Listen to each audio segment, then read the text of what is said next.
go. So I'll count down at 1 o'clock. Okay, thank you.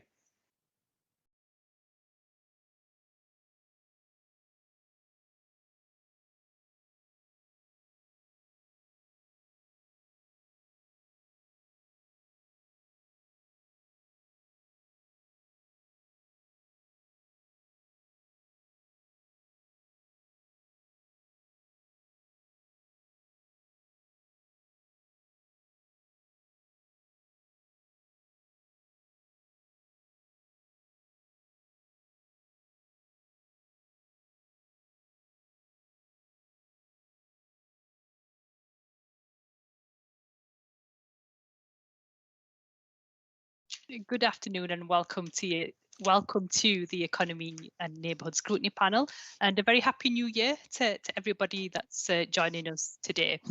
We'll start off with the membership of the panel. So my name's Harpreet, I'm the chair of the Economies and Neighbourhood Scrutiny panel, and I'll just go through the panel members now. John? You're on mute, John. Hi, I'm Councillor John Taylor for the Kirkburton ward. Thank you, John. Martin? Martin Bolt, Murfield ward. Thank you. Andrew? Andrew Bird, Co-optee. Thank you. Chris? Chris Friend, Co-optee. Thank you. Robert? Robert Ideal, Gorka ward. Thank you very much. We've had apologies from Councillor Yusra Hussain, and Councillor Gwen Law should be joining us. She's just dealing with an urgent ward matter, so hopefully she'll be here soon. We have the minutes of the previous meeting, which is back in 30th of November. Are a couple of members okay to agree those minutes? I'll agree them. Thank you, John. Agreed. Agreed. Thank you, Robert. Interest. Do any members have any interest to declare at this stage? No. No.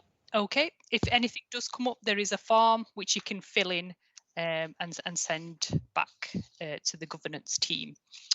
So we've not. This meeting is in public. It is available via YouTube for residents. We've had no deputations or petitions.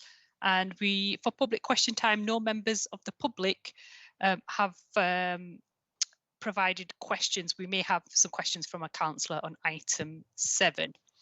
So we're going to move straight on to item 7, which is small centres update.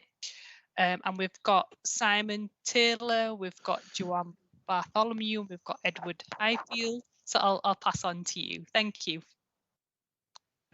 Thank you very much for that, Chair. I'm just going to share a very short presentation. If you just bear with me a second or two. I don't know if Councillor Firth or Councillor McBride, you want to introduce the item while I put the slides up? Peter? No. Well, I think all the members are aware of the item. We're looking at the small centres, 4 of which have been chosen initially, and you've had the outlines of broadly what's available to members. The patterns of investment in the smaller centres are going to be helped and shaped by local members, and we will go along with that. There'll be obviously schemes that are in some cases ongoing, others which relate to the program. But hopefully this can be brought together in the most effective way. As you can see from the programme, that the different town centres, the focus will occur throughout the course of this year. Simon, is that over to you? Or yes, thank Eric, you very much. Do you want to add anything? No, I think you've covered everything, Peter, about the £10 million that was allocated to the small centres, and the 4 we're talking about today, and of course that takes £6 million. The other £4 million for the smaller centres will come later in the day. We mustn't forget that we haven't forgotten the smaller centres other than these 4. Okay. Okay, thank you, councillors. I've got a very short presentation. Can everyone go on mute, please, if you're not speaking? Because I think we're getting some. There's a bit of echo there, isn't there? hopefully you can see the presentation on your screen as well. I think Councillors McBride and Firth have just summarised some of the key points, but I think as this is an update, I'm just going to take you back through some of the sort of key principles of what we're setting out to do, because we are on a pathway to sort of working within those centres, and there's still a bit of early work to go before we get into actual project delivery, but we are making some progress on that. So I'm just going to run through some of the key principles. So as has been indicated, £10 million capital programme that was agreed last year, and the first phase of that is to allocate £1.5 million of capital funding to each of those four key centres, and they're essentially the next largest towns or town centres below Dewsbury and Huddersfield, and we've picked those out from work that was done in the planning service a couple of years ago as part of the local plan, and that was all set out in that cabinet report in March. So there is a rationale for that. In terms of some of the key principles that members wanted to sort of establish as part of this process, the cabinet report quite clearly states there's a number of parameters to work within. One of those is working with ward members. The second of those is undertaking the place standard exercise to establish what the community sees as a benefit to their town centre. Third issue was around producing investment or master plans for each of the towns. So that sets the context for investment in those areas and gives a bit of a strategic narrative around why and what's trying to be achieved. And then we need to identify a series of projects to deliver with the capital investment that is being put forward by cabinet. And lastly, we'll move into the delivery phase. So we're essentially sort of really at sort of step 2 in that, just about moving into step 3. The cabinet report was also quite clear on what it wanted to fund as part of the project selection. There's 5 key areas. They are quite broad, but I think the overall theme is that if we select the right series of projects from our work, those types of areas will be the ones that strengthen that centre, moving it forward into the next sort of 10 or 15 years. So we're very clear this is about projects that will support the long-term survival and regeneration of those individual centres. The programme itself won't ensure that guarantee that they survive, but it'll be a step forward to making sure we're putting in some initiatives that help with that process. So we are, as I sort of alluded to, sort of part way through the process. We are very much at the engagement stage, very much being driven by the place standard toolkit at the moment, and we have completed that exercise. It takes quite a while to mobilise those exercises, and I and part of my team have been working very closely with the Citizens Engagement Service, and we've run 4 place standard exercises in each of the towns, running from July to sort of early to mid November. And it's involved quite a lot of work. There's a lot of work that goes into the planning, and I know there's people on the panel that have been involved in this sort of process before. So we've moved through each of those towns, delivering the place standard tool in each of those. We have completed the sort of physical engagement process. Some towns are more advanced than others, but essentially we're at the sort of reporting stage now. And as part of the appendices to the main scrutiny report, I was able to attach the final Batley report, which is probably the most advanced of the 4. Cleckheaton, Heckman White and Holmfirth will follow.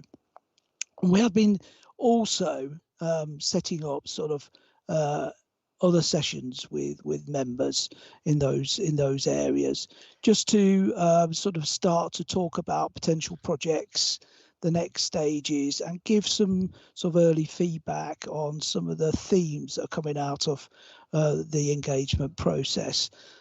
Some are more advanced. There are some that we are yet to do, but we have sort of fixed dates for all the towns now to share some of that information, and that process will be ongoing.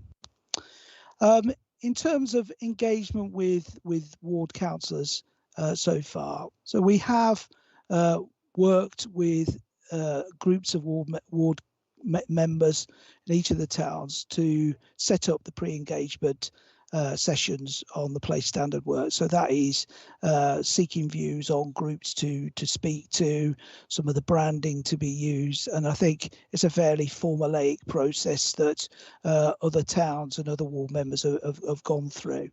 As I've alluded to, we've moved on in some of the towns where we've started to share some of that place standard feedback information. Certainly Batley, we've done a little bit in Heckman Wyke as well.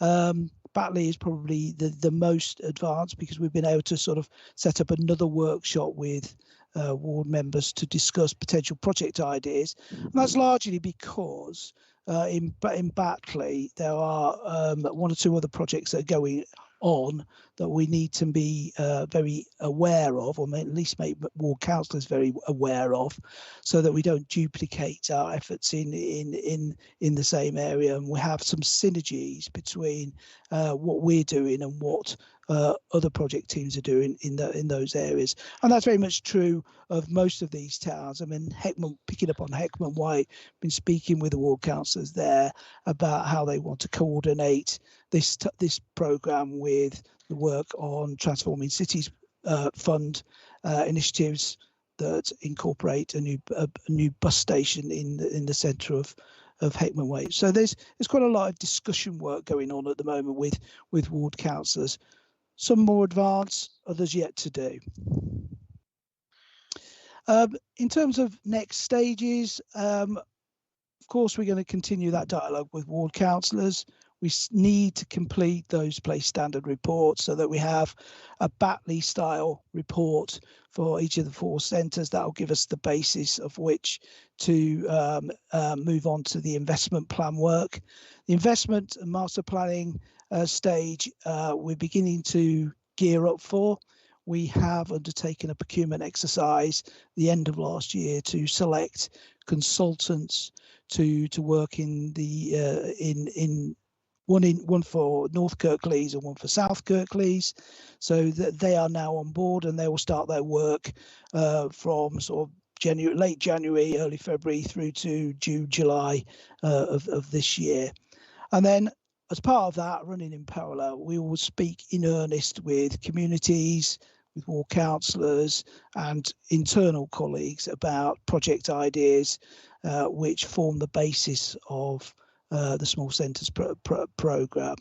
And after that, it's a case of moving into the delivery phase. What I should say is that the investment and master plan,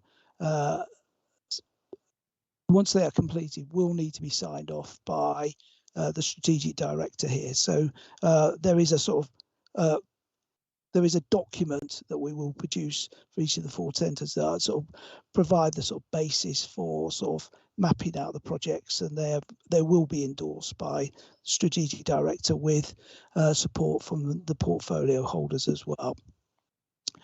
Delivery is likely to sort of be different in each area depending on the projects, and at the moment we don't know what those projects will be, but we'll have a better feel for that during the course of this year. And of course, as Councillor Firth has already sort of alluded to, we shouldn't forget that that's only phase 1. We do need to sort of look at how we might spend the remainder £4 million in the £10 million allocation, and we're hopeful that we can bring forward a cabinet report around that issue towards the middle of this year.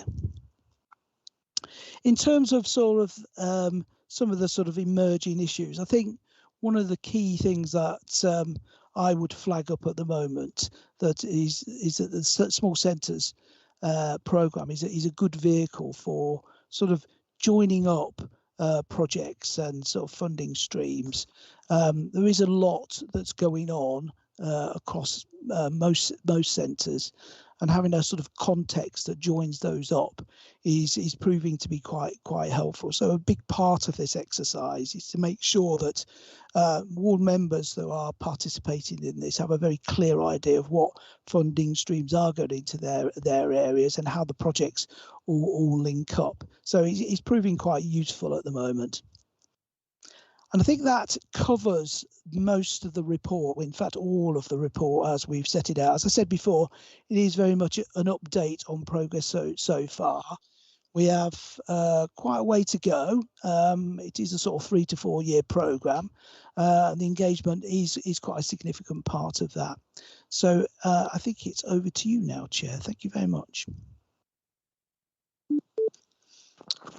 Thank you very much for that. So, members, do we have any questions? Martin, and then Andrew.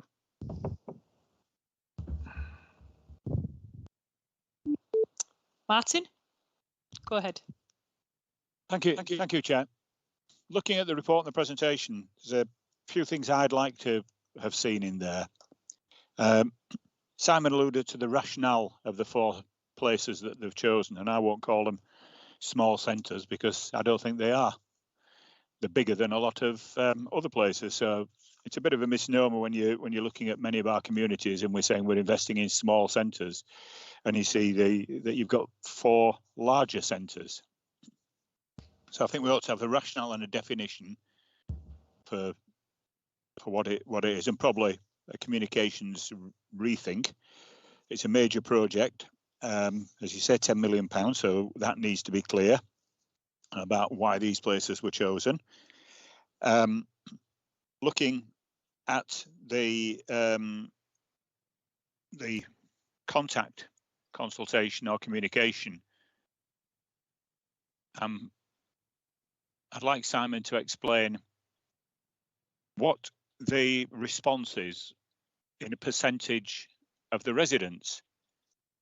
It seems to me a very, very poor response, Home Firth being the larger one, but the rest of them, I would say it's a very disappointing and questionable response. And I can relate that to something, because if you'd have looked at communities who've done engagement, are ready to do the place-based standard, you'd look at Mirfield, where we did a survey that went to every house in Mirfield. It was conducted by an independent organisation, some of whom used to work for Kirklees, and our response was 2,491, representing a 28% response rate, which the independent consultants said was exceptional and can therefore underwrite everything you do. 157 people in Hetmondwike is a lamentable response, and I would question whether that's something that you could go forward on. The report talks about next steps. Ironically, some of them are already in progress. We've heard that we've appointed consultants, or somebody's appointed consultants. I wonder how much. There's no indication about how much they're costing. I understand one of them is doing 3 projects and one of them is doing 1. So whether the consultants' charges reflect what they're working on. We seem to be having a lot of time on that consultants at the moment.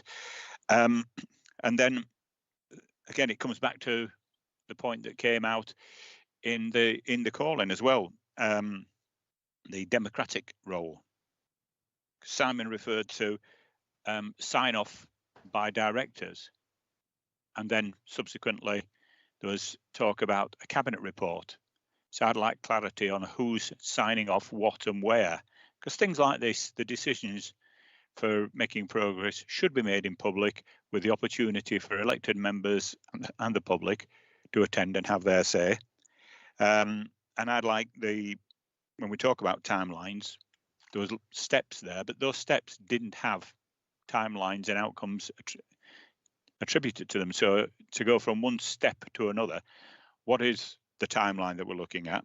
and what are the achievements that we would look at to say, okay, you've passed step 1, now you can go to step 2, and it should be done within a certain time. So it's obviously welcome that we're investing in areas other than Huddersfield and Dewsbury, but still with a lot of concern and scepticism that it's actually going to do anything. I mean, we had the announcement, ironically, just before the elections last year about 1.5 million in Heckmondwike, and I know that one of the items in here was hugely supported and was used in the elections in Heckmondwike, and that was the Heckmondwike Ringway.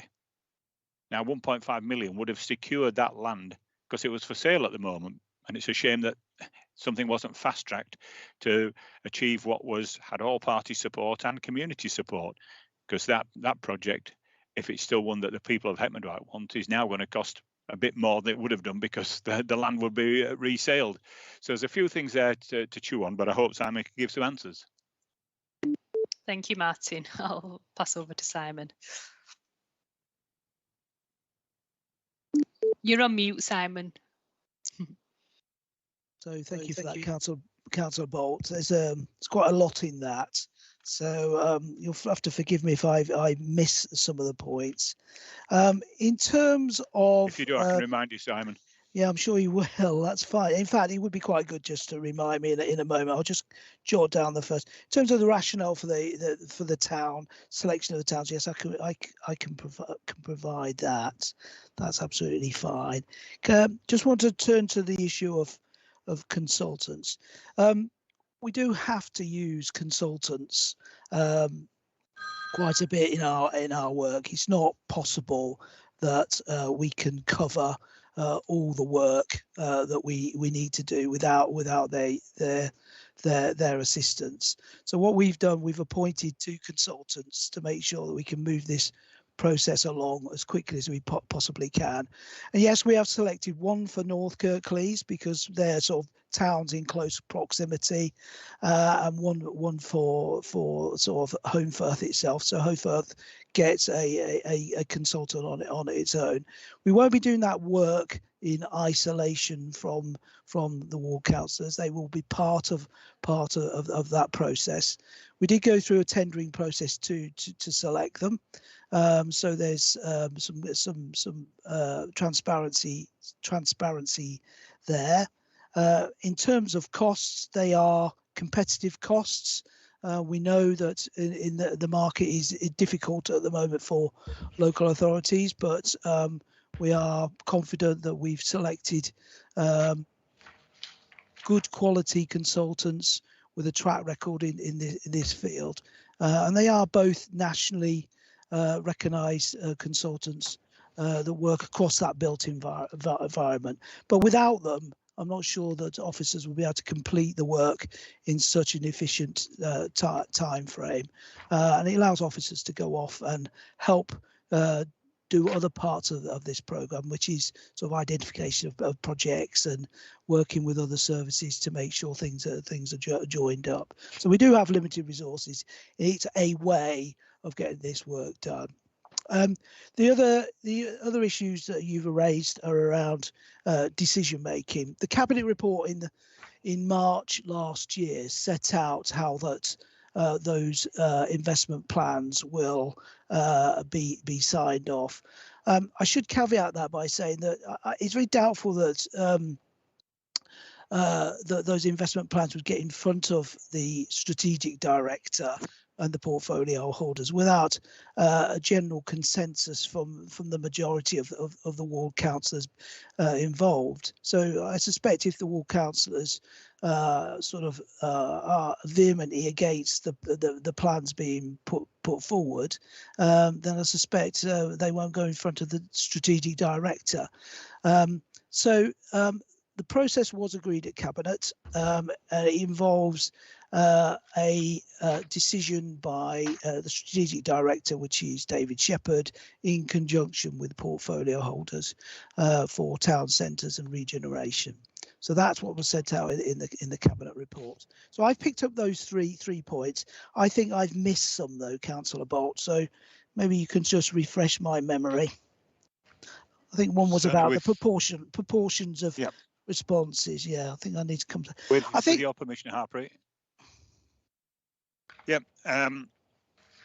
On the consultants, presumably that information is on the tender list, which is published, which is where we get to find out that I think it was £60,000 was tendered for rebranding the K&H vehicles when we told that was going to be a generic process. So presumably that's on the publicly available tender list, Simon. it should be. Where, Yes. yes, the response rate. So I was asking if you knew what the percentage response was in terms of residents, because as I said, that's something that we did in Murfield, so we can verify not only her new medical response, which seems small in many of these cases, but also how it relates to the whole of the area. And timelines, Simon, excuse me. Yep. Could we have some dates and milestones so that we can check progress against delivery? Thank you. Yeah, that's fine. So just picking up on I haven't got the percentage proportions to hand, but I can provide that to you. But you're right, they do look low, and I had a lengthy discussion with the engagement team yesterday about this issue, and I think they are of the opinion that it could be better. It could be a lot better in some of the centres. But at the moment, we are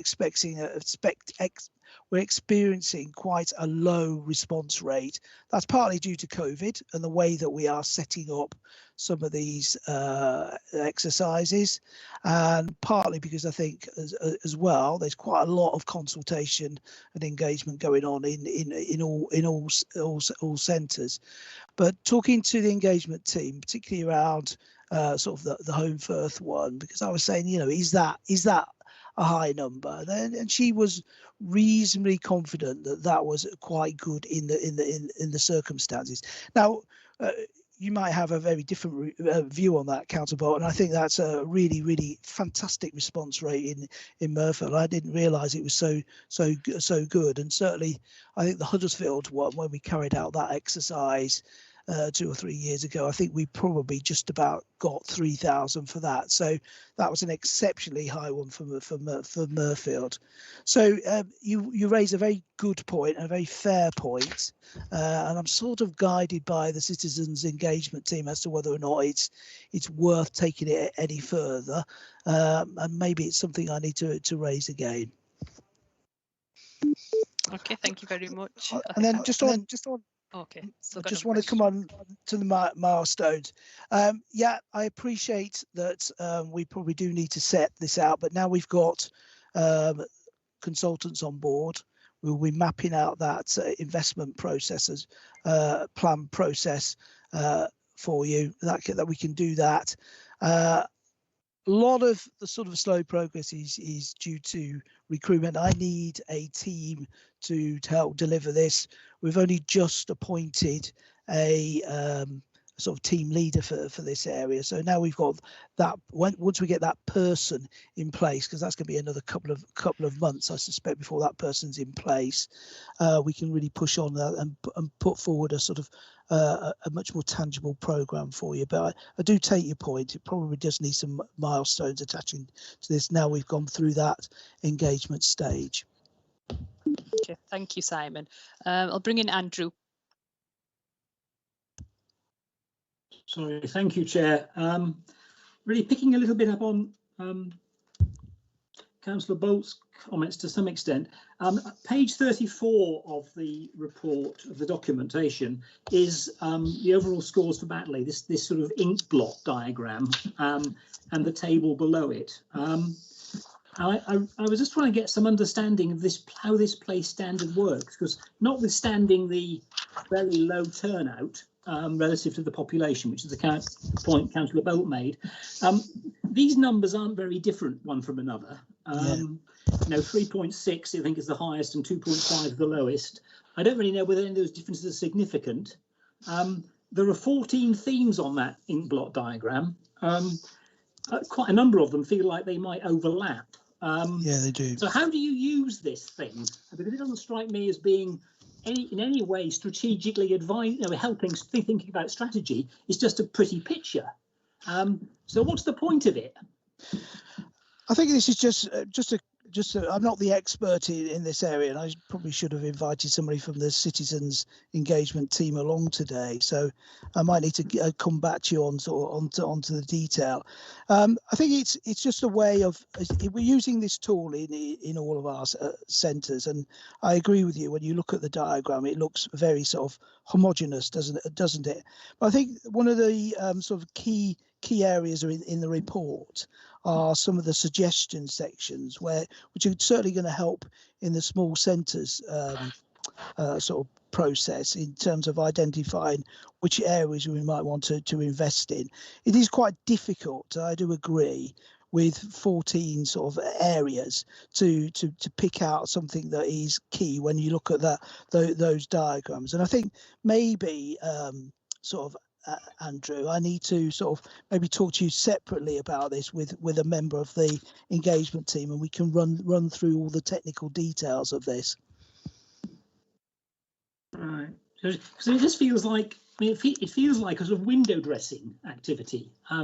Because it would strike me that, you know, ward councillors and your contract consultants could choose to do almost anything based on this information.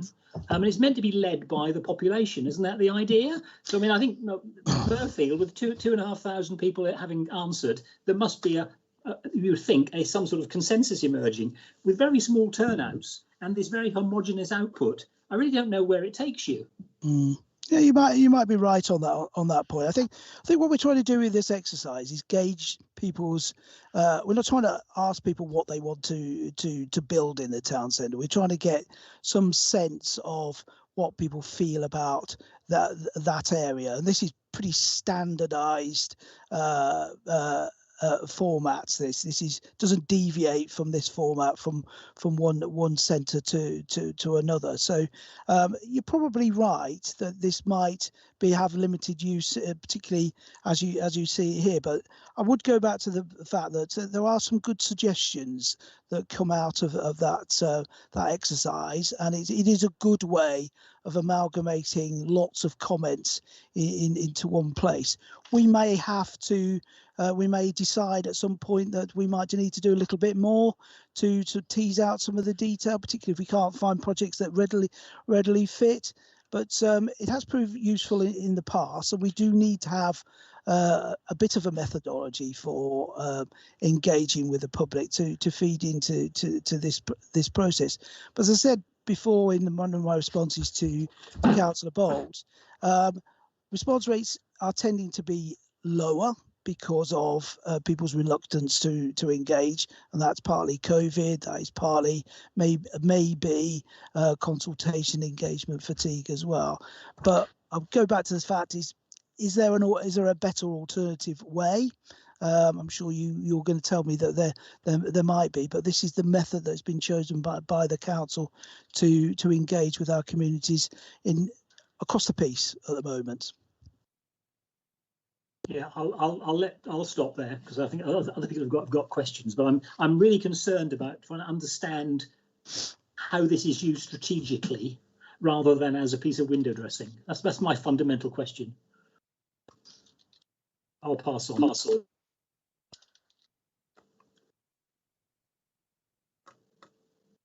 Parpet, you're on mute. Keep doing that, sorry. I was just going to say just quickly on the place standard, I've used this in my ward, and it is about understanding your place, and you use these different items to try and figure out, you know, what people think about your place. Now, how you apply it and at what scale you apply it might be something to look at, but I think as a process, it's actually quite a useful thing, a useful process and tool for engaging with residents. But how you use it, I think, is perhaps something to think about longer term. But it is used widely in Scotland, and that's where we've got it from through the Scottish Government, and I think in the NHS in Scotland as well. And I can see there's some comments have been left about it as well. So you might want to have a look at those. But I'll move on now to next on my list is Robert. Thank you, Chair.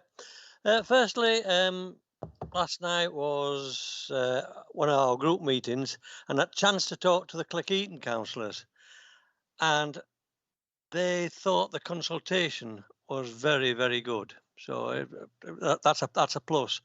But then I go more to Martin's point. In Gawker over the summer, we put a street surgery free post survey out and got 600 plus. And when you consider 600 plus, we've owned with a population of what, 11,000, and that were replies that you could multiply that by the households. This is very much a consultation of people in the know, definite groups who get the answers rather than the population where you might get a completely different answer. But like I said, from the councillor's point of view, it's certainly a thumbs up, and I'll leave it at that. Thank you, Robert. I don't know if anyone wants to say anything on that. A lot of it's already been done. It's already been done. Perfect. Right, I'll move on then, Robert. So I've got John next. Hi, thanks, Harper. Thanks, Simon. I suppose in a way I'm echoing some of what's already been said. I would, though, Martin, take issue with the direct comparison you're making between Mirfield and the other areas, because yours was a questionnaire that was delivered to every household. That wasn't done in these areas, so you will naturally get a different response rate if you do that. But I would make the point, Simon, that these responses are too poor to be considered viable as a consultation. And I'm a huge place standard advocate. I've been involved in 3 place standards, including the town centre one. When we did the first one, I was one of the first early adopters of this. Just in my small village of Shepley, not the ward, one small village, we got over 600 responses. But that was because we did it in a very different way. And I've made this point multiple times and nobody seems to be listening. The only way you get place standard to work, and the value of place standard, is talking to people who don't want to talk to you. If you just do online consultations and consult with groups that are already established, you get the same old voices and the same old faces, and you get a small response. We did things like I stood outside the co-op on a Friday night when people were going there to buy the bottle of wine for the weekend and talk to people. I went and stood where the junior football team were doing their training midweek and talked to the parents on the sidelines whilst the kids were training. You had to go out. We went to works canteens and held meetings at lunchtimes in works canteens. This clearly hasn't been done in these areas. And I would say, certainly as a scrutiny panel, we're here to scrutinise, make recommendations. And I would like to see a recommendation documented and going back that there has to be a threshold for these to be deemed to be acceptable, because I don't know what percentage 157 is of the population of Heckmondwike, but I hardly think it's going to be significant or significant enough to hold any value. On the plus side on place standard, I think it was Andrew was asking, or was it Chris, I can't remember now, about the diagram and how that's used strategically. It is valuable strategically when you think about these place standard engagements are being done all over the district. And so you're getting different responses. So when you look across Kirklees, you've asked the same questions in different areas. You can start to see where perhaps some of these may stand out. So you may find some areas where security is particularly a higher concern than in other areas, or you may find some areas where housing is more important than in other areas. So you start to get a feel when you look across the whole of the district, this patchwork of how people feel about their individual places. So I think it's hugely valuable from that. The other thing that's hugely valuable from these engagements is that they are listening exercises. And actually the scoring is not the most important part. It is the comments that people give us back that are really valuable, and those are captured. So behind this, there should be an Excel spreadsheet with all the comments from everybody in all of these engagements. And that can be very, very useful in teasing through and picking out what perhaps priorities are, or perhaps what some some difficult issues are or problems are in that particular area. But personally, I'm not convinced that there is sufficient volume of engagement for any of these to say that these are valuable, and therefore on that slide that you showed earlier, Simon, where you were showing, you know, the steps you were going through, and step 2 was public consultation.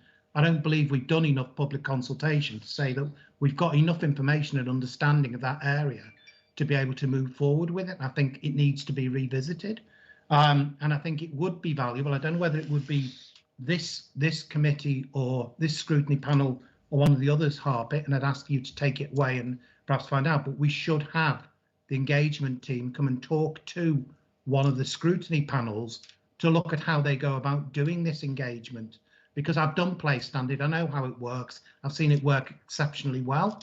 I don't know what's going wrong now, but it's clearly not working. I've been getting text messages from Nigel whilst we've been on this. Whilst we've been, I don't know, I'm getting echo so sudden.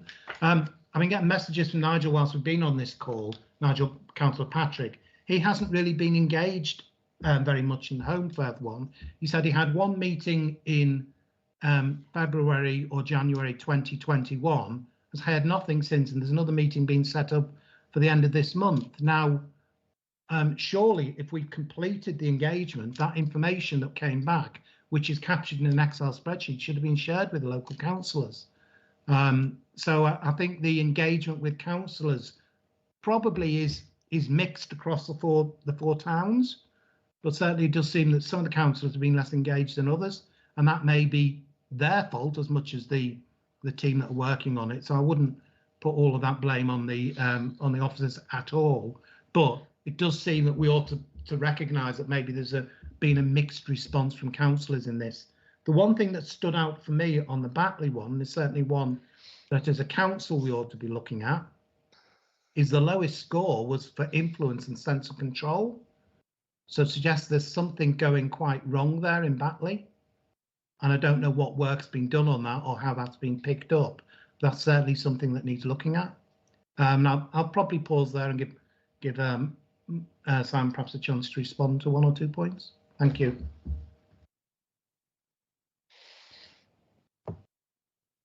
Okay, thank you for that input, Councillor Taylor. And I know you've been a massive advocate of place standard.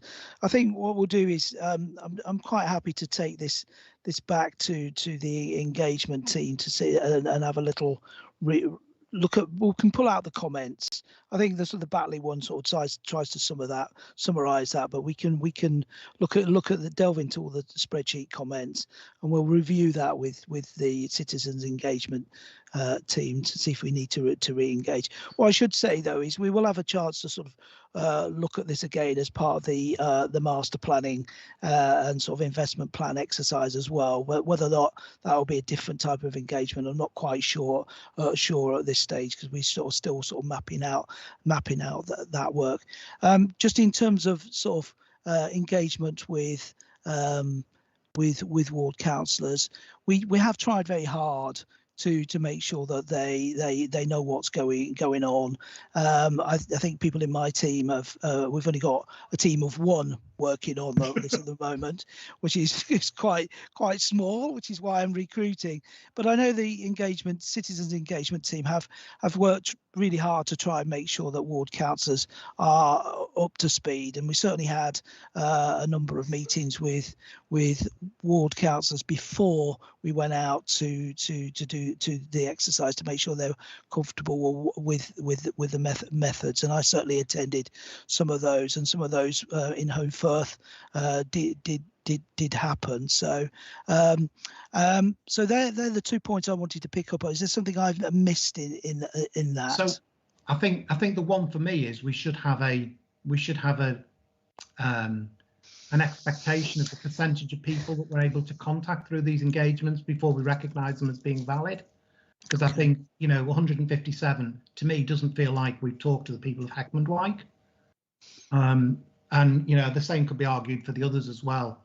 If I can get 600 responses in one village, getting 466 in Home Firth, albeit that's the largest number, doesn't stack up against that. It doesn't suggest we're reaching out to people, and it suggests we've gone through the usual, which I've criticised this council for too many times, where we go to the people we always talk to because we know we'll get a response from them, but they're absolutely the people we don't want to talk to because we know what they think.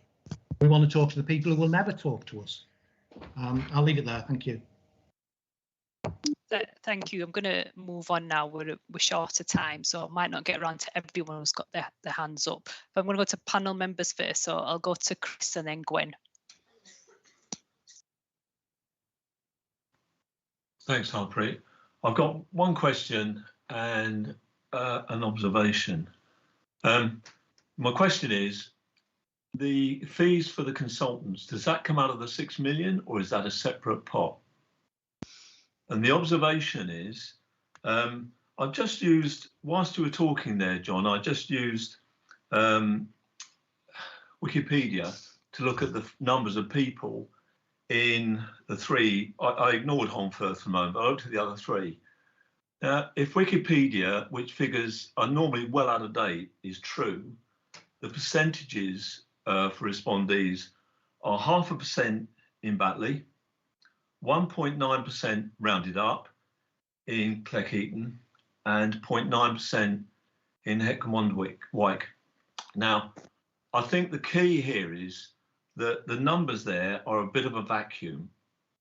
What we really need as a scrutiny panel is to see the numbers that were approached, the number of responses from those that were approached, the overall population of that area, and the percentage of responses we've had. That would allow us to make a much more objective decision, I think, in terms of whether we think this is good or not. That's what I've got to say. Thanks. Okay, thank you. Simon, did you want to come back on anything there? Yeah, just on. What's a very echoey one. Just on the St Consultant, it'll come out of the total £10 million pot. Okay, thank you. I'm going to move on to Gwen. Hiya, thanks, Harpreet, and sorry for being late. I had a bit of a ward issue I had to sort out. Sorry, Simon, I missed your presentation at the beginning, but I just want to say that officers have communicated with the Batley councillors. We did have meetings. They have kept us up to date, and I do appreciate it. And I was concerned about the 253 citizens that did respond, but that doesn't reflect on the hard work that the officers actually did to try and push this consultation. I did attend Batley Library and I did attend the market stall as well, and they were handing out these questionnaires. People were quite willing to take the questionnaires. The reason why they didn't fill them in and return them, I can't answer that. And I do think that the pack was a bit bulky. I think that might have been a little bit off-putting, but some of the responses that we did get were very, very comprehensive. Some people actually wrote War and Peace when they returned their consultation. So, but I think myself, and I know that officers were concerned about the narrow window that we had to get these consultation packs out. Like I said, I don't know how many were actually handed out in total on the return. And unfortunately for us in Batley, we'd just come out of a very, what I will still say, very unpleasant by-election.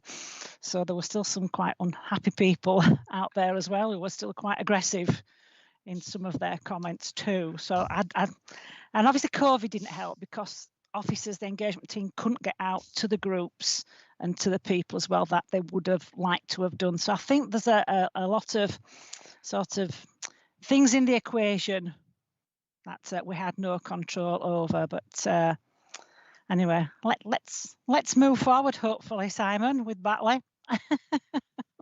I know we've got a workshop coming up, haven't we?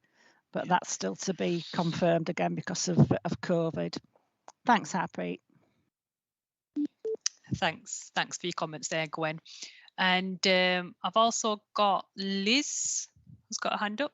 Liz? Yeah, thanks. Just really quickly, so as not to take up a lot of time.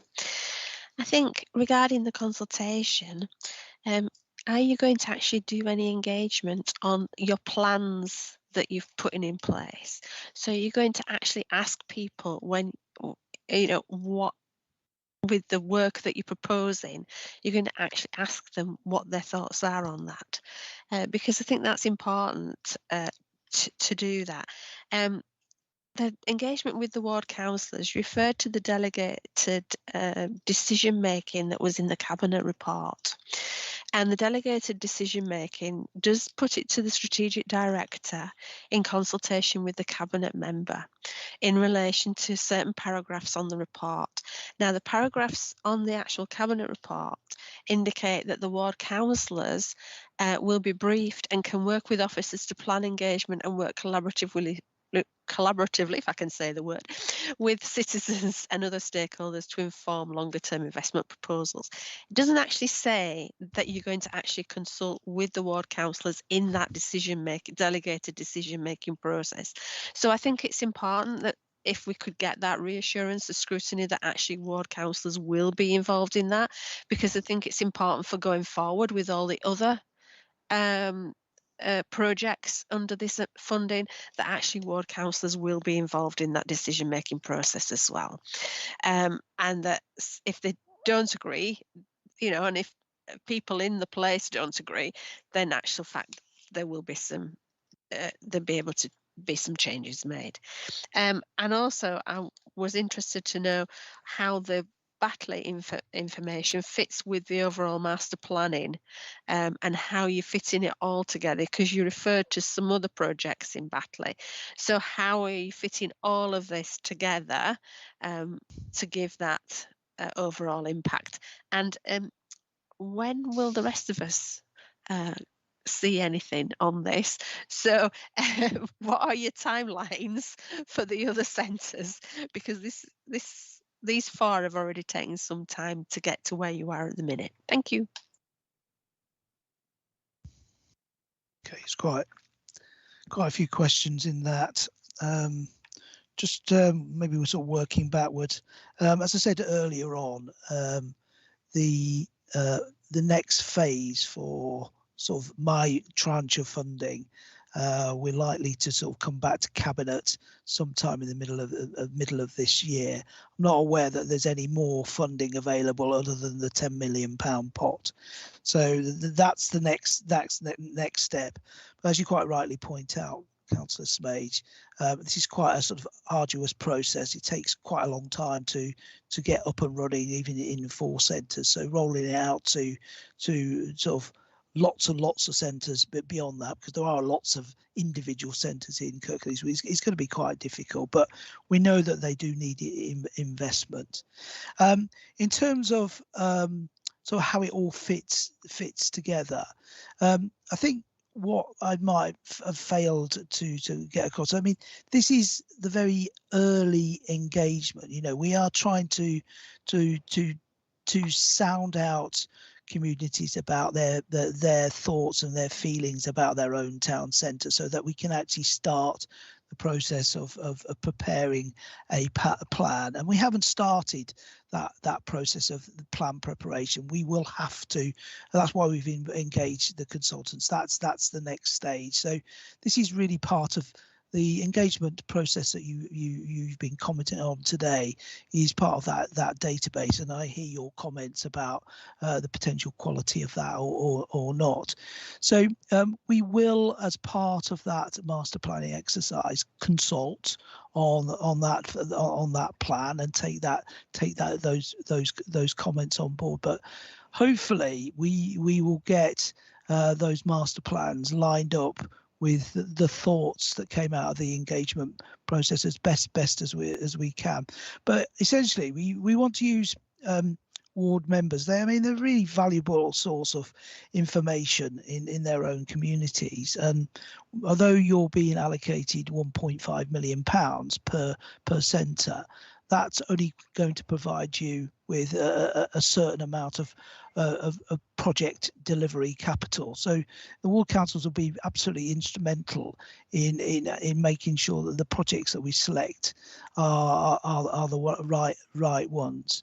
So I'm hopeful that when we get to that decision-making point, we would have got all the ward councillors on board. We would have listened to the community, maybe once, maybe twice in the process, and we have good confidence that the plan that we're putting in front of the strategic director and the portfolio holders is the one that everybody thinks is right for the time. I don't know if that helps to sort of answer some of those queries. Okay, thank you. I'm going to move on now because we're really running out of time. I can see Martin's hand up. Martin, if you can be quick, please, and then I can move on. Thank you. Thanks, Harpreet. Much appreciated. Yeah, this very much comes back then to how much are we spending on consultants? Because the point that was made, this is coming out of the 10 million.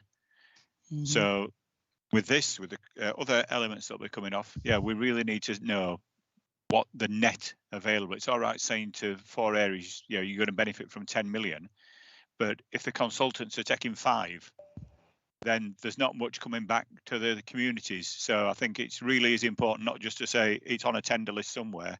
We should be able to be told how much these consultants are getting paid in this instance, and have a look at that. And Chris, you did the same as me looking at Wikipedia, and Home Firth is 1.86%. Response based on their census returns, and that's all we can go on at the moment. Thanks, Harpreet. Thank you. I don't know if people are getting an echo from my headphone, but let me know if there's any problems with this. Okay, I think Martin was making more of a point there, so I'm sure that's noted. No, it was a question. It was a question. How much? How much? Oh, sorry, I was going off the census bit. Okay. Simon, is there anything you can add to that question? I can provide that information. I need to look back at that, if that's okay. But he's certainly not anywhere near the £5 million that Martin has alluded to. It's a fraction of that, a very small fraction of that. Okay, thank you, Simon. So I'm just going to round up now. Do any of the cabinet members want to make any final points? Yes, Eric. Can I just come back on some of the comments that Liz made, actually, and about working with local members in all the different smaller towns, the small and small and small and very small, but the 4 we're talking about today. I've met local councillors in those areas, had a walkabout with them. They're very enthusiastic, and I can assure you that whatever projects they come up with, we'll work with them. We're going to work with them, and we're not going to do it to them. We're going to do it with them. Can I make that quite clear?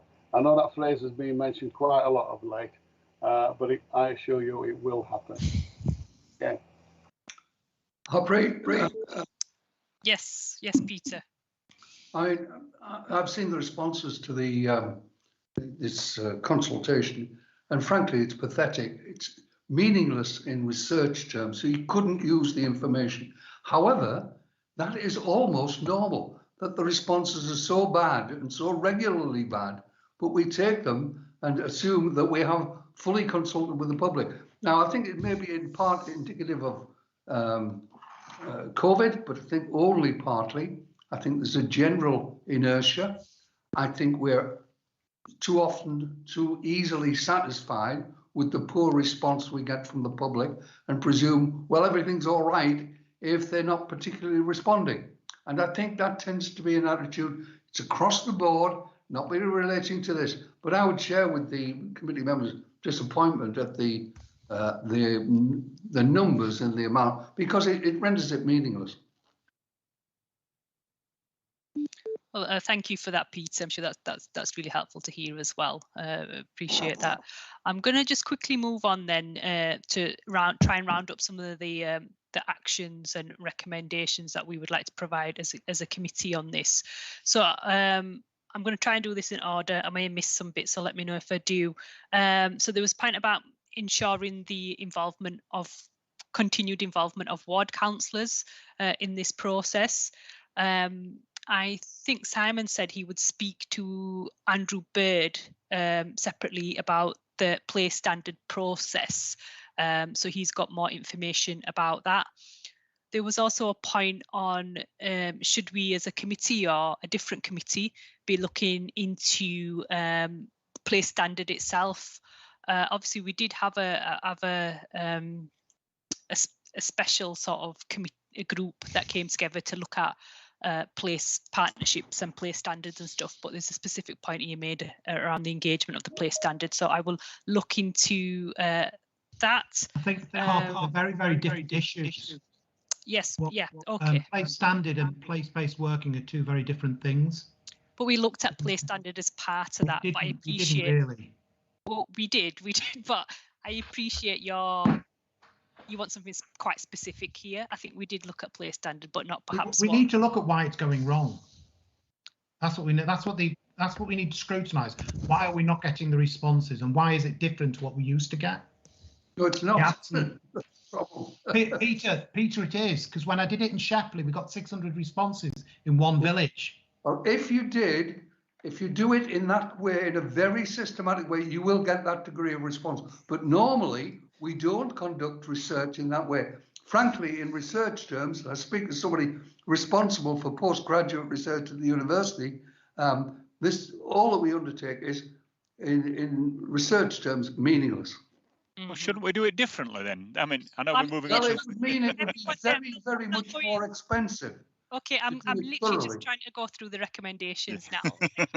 But I'm just going through the recommendations. So I'm gonna have a look at this to see is it our committee or somewhere else that needs to have a bit of look at the place standard and perhaps some of the difference in responses that we're having currently.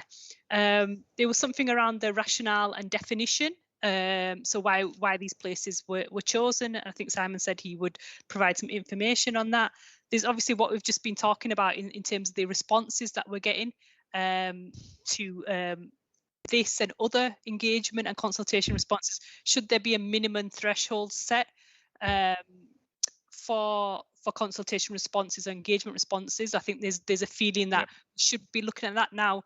That's difficult sometimes, but we should perhaps be looking at, is there a certain standard that we want to meet for engagement or consultation responses? And I think, Simon, you said it's going to be going back to Cabinet middle of this year, and I think it would be helpful to slot in a time for scrutiny as well before then, so we can have a look at it again. I think that covers most of it. Timeline, I think just generally, it'd be good to have time scales and potential outcome measures as well on that. Eric, is this a new hand? Because I need to get things moving. It's an old hand. Legacy hand. Okay, perfect. Thank you. Right, everybody. Thank you for joining this part of the meeting. I'm going to quickly move on to the work programme. Does anyone have any comments on the work programme as it's currently set out? No. Okay, and then I'm going to close the meeting. So thank you everybody for joining the meeting today, and Happy New Year. Thank you very much.